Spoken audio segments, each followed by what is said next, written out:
आईने पाकिस्तान की दस्तक पर अदलिया का भरपूर और वाज़ेह जवाब। सुप्रीम कोर्ट ने 90 रोज़ में इलेक्शन कराने का हुक्म दे दिया। पंजाब में इंतखाबात की तारीख सदर को देने का इख्तियार दे दिया। केपी में ऐलान, गवर्नर की जिम्मेदारी, 5 जजेस का मुत्तफ़िका हुक्मनामा। इस्तराबी कैफियत हमेशा के लिए खत्म कर दी। बड़े फैसले पर मोहर लगा दी।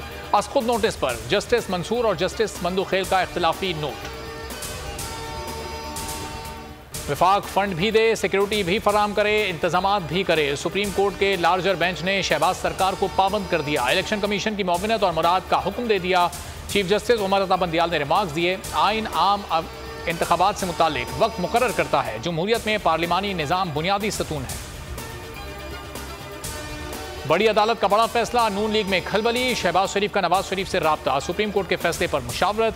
वजीर आजम इत्तेहादी जमातों के सरबराहान से भी राब्ता करेंगे। हिकमत अमली पर एतमाद मिलेंगे।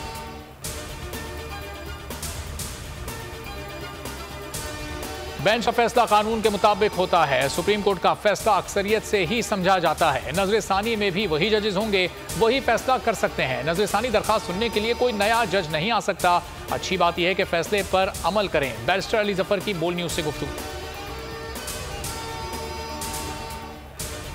आइन को बरकरार रखना सुप्रीम कोर्ट की जिम्मेदारी थी। बहादुरी से अपना किरदार निभाया। इमरान खान के फैसले का खैर मकदम करते हैं। ट्वीट में जेल भरो तहरीक मुअत्तल करने का ऐलान। मुशावरती बैठक में अदालती फैसले का खैर मकदम। सियासी सूरत हाल, अदलिया और जजेस पर हमलों पर तफसीली तबादला ख्याल। सुप्रीम कोर्ट का बड़ा फैसला, तहरीक इंसाफ ने अपनी फतह करार दे दिया। फवाद चौधरी ने कहा इंतखाबात 9 अप्रैल को ही होंगे, 2 से 4 रोज आगे हो सकते हैं। फवाद चौधरी की बोल न्यूज से गुफ्तगू। कहा फैसले पर अमल ना किया तो वजीर आजम घर जाएंगे। बैरिस्टर अली जफर बोले अब कोई इबाम नजर नहीं आ रहा। विफाकी और निगरां हुकूमत इलेक्शन के लिए मुकम्मल ताउन करेगी। शेख रशीद ने कहा आइन और कानून की फतह हुई, कौम इंतखाबात की तैयारी करे। हमाद अजहर, एजाज चौधरी और मुसर्रत चीमा के भी tweets. Chief justice supreme court का नाम लेकर को चेयरमैन बोल, शोएब शेख को फ्री ट्रायल का मौका नहीं दिया जा रहा। तफ्तीशी अफसर जो मुद्दई भी है अपना बयान रिकॉर्ड करवा चुका कि कभी कोई जुर्म हुआ ही नहीं। एग्जैक्ट जो कुछ कर रहा था सब लीगल था। एग्जैक्ट के पास तमाम लाइसेंस थे। इस पर सितम ज़रीफ़ी ये कि बरियत के बजाय केस दिनों नहीं घंटों के हिसाब से चलाया जा रहा है। फ्री ट्रायल की धज्जियां उड़ा दी गईं। आइन में मौजूद इनफरादी हुकूक को पामाल किया जा रहा है।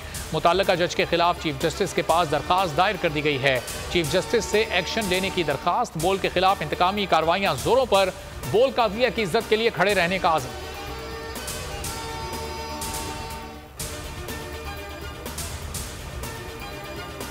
Army chief general Asim Munir का इंजीनियर डिवीजन हेडक्वार्टर्स का दौरा। ISPR के मुताबिक तुर्की और शाम में कोर की खिदमात और सरगर्मियों पर ब्रीफिंग दी गई। सिपह सालार ने पाक आर्मी की इमदादी सरगर्मियों को सराहा।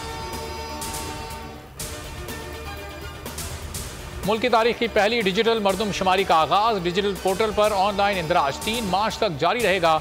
1,85,000 से ज़ायद ब्लॉक बनाए गए हैं। हर ब्लॉक 200 से 50 घरों पर मुश्तमिल होगा। मरदमशुमारी के नताइज की बुनियाद पर नई हल्काबंदियां और आम इंतखाबात होंगे।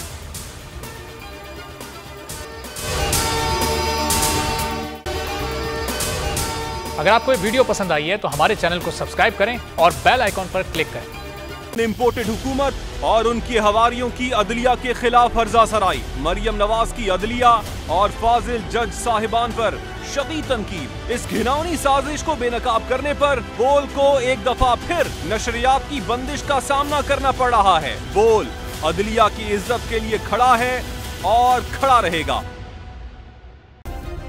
सब्सक्राइब करें और बेल दबाएं ताकि कोई खबर रह न जाए।